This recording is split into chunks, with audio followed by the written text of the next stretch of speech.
Hello guys, hello. This is for Earth Signs, Virgo, Capricorn, and Taurus. Welcome dito sa aking channel. This is daily tarot reading, timeless. Kung kailan lang siya, maririnig nyo. Okay. Alright. Okay, first card natin, Earth Signs, is Wheel of Fortune, the Tower, and Two of Cups, and Five of Pentacles, and this for the past, future, sorry. This sign. Okay, so let's check for the Wheel of Fortune. Ano ba yung message na para sa Wheel of Fortune natin? Ano ba yung magbabago? So, kasi there's a change eh. May transformation, may transition na pwedeng mangyari sa mga Earth signs. May magbabago. Iikot yung Wheel of Fortune mo. Yung Wheel of Fortune mo iikot. Okay, ano pa ba?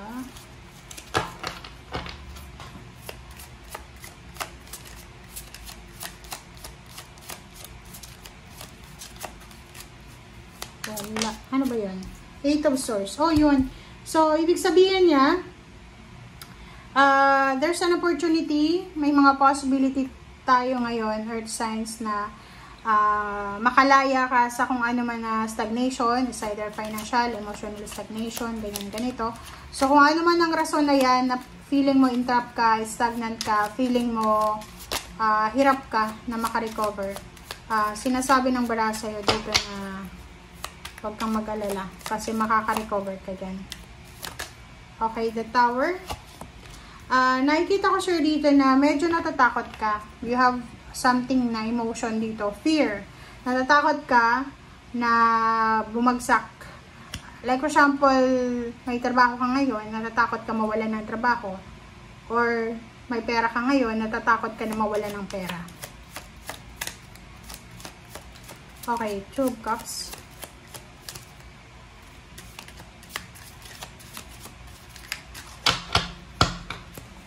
Two of Cups. Okay, the Lovers. Oh, same lang. So, nakikita ko sa'yo dito, wala kang masyadong dapat na ikatakot sa relationship kasi mawalan ka man ng pera, ang relationship mo mananatiling solid. Five of Swords, sinasabi ng bara sa'yo dito, Five of Pentacles na saping salapi.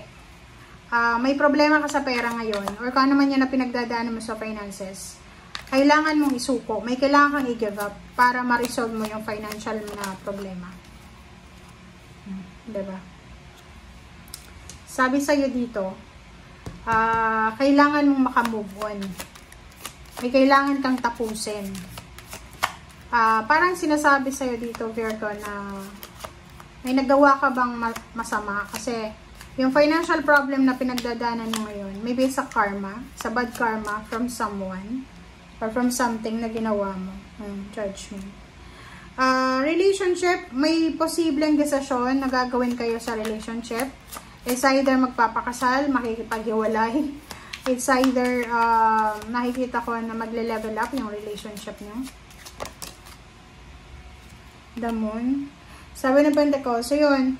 Ang nakikita ko sa'yo dito, may isang Virgo, Taurus, and Capricorn na natatakot kayo na baka yung ginagawa nyong sacrifices ngayon ay mapunta lang sa wala. Kasi yung sabi ng Pentacles, this is waiting for fruition, for harvest, waiting for manifestation, waiting for accomplishment. And natatakot ka na baka hindi mo makuha yung accomplishment.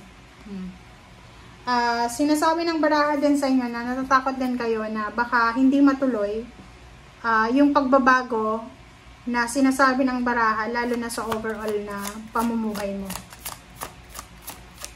Ano pa ba?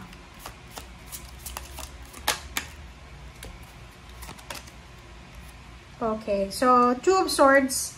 Ang Two of Swords na to guys, sinasabi ng baraha sa atin na huwag tayong masyadong maging negative. Huwag tayong masyadong tamang hinala. Huwag tayong masyadong, yun, diba? Huwag tayong masyadong stress sa mga nangyayari sa paligid natin. And, yun, you need to protect. You need to protect yourself, your money, your resources, your possession, your position. Okay, and Seven of Wands plus Ace of Cups. Love life, yun yung pinaka-importante. Yan yung sabi ko sa'yo kanina, na malugi na lahat ng negosyo, pero yung love life mo, mananatili pa rin na solid. Okay, for the future, 6 of Swords tayo. Sinasabi ng 6 of Swords tsaka the Sun na magle-level up yung emotion mo. Diba? So, you will recover from 3 of Swords. May mga pain and heartaches ka na posibleng makaka-recover ka. 6 of Wands. Victory and success. May victory and success na posibleng darating sa buhay mo. Maraming rason para mag-celebrate ka. There's a salary increase, higher position, new job, new career, promotion. Maraming. Okay? Next is 9 of Swords. Sinasabi ng barahan na magle-level up ka na talaga. Yung rason kung bakit hindi ka makatulog sa gabi, yung rason kung bakit nai-stress ka, ay kusang mawawala na yan. Kumaga may solusyon, may resolution ka na maiisip. Alright. 5 of Wands, nakakaloka. Ang daming kompetisyon. So, given na yan. Sa panahon ngayon, negosyo, kahit na sari-sari store, maraming kakompetensya. So, ihanda mo yung sarili mo kasi marami kang may encounter ng mga tao na posibleng willing makipagkompetensya. Strength. You need to be strong. You need to be strong. You need to be courageous sa anumang pagsubok, sa anumang hamon ng buhay. Okay? And Ace of Pentacles, sinasabi ng bara sa'yo na maraming opportunities financially ang darating sa'yo. But minsan, hindi natin masyadong napapansin kasi nakafocus tayo sa mga walang kwentang bagay. Knight of Wands, isang exciting na trabaho, isang exciting na source of income, isang exciting na partnership and collaboration, ang posibleng, trabaho talaga to darating sa buhay mo. Pwedeng fire sign Leo, Aries, Sagittarius yung mag-o-offer sa'yo. 10 of Cups or maybe water sign, Pisces, Scorpio, and Cancer. So, nakikita ko sa'yo dito, isang okasyon, ang posibleng gaganapin. So, pwedeng kung OFW ka, babalik ka sa Pilipinas para sa okasyon na yan. Sa either birthday, kasal, Christmas party, reunion, or ano pa man. Reverse na the Fool. You're not willing to take a risk ba? Kasi may mga parang sitwasyon dito na, reverse na naman siya. Reverse lang to, 3 of Pentacles. So,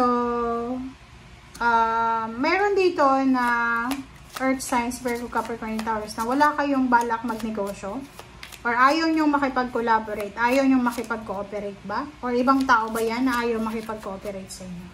And last card natin is 2 of Wands and 8 of Wands. So, there's a good news, there's a confirmation, there's a message, call, chat, email na darating na pwedeng magdala sa'yo ng concern. So, pwedeng instead na mahimasmasan ka is mag-isip ka pa. Thank you guys. Bye!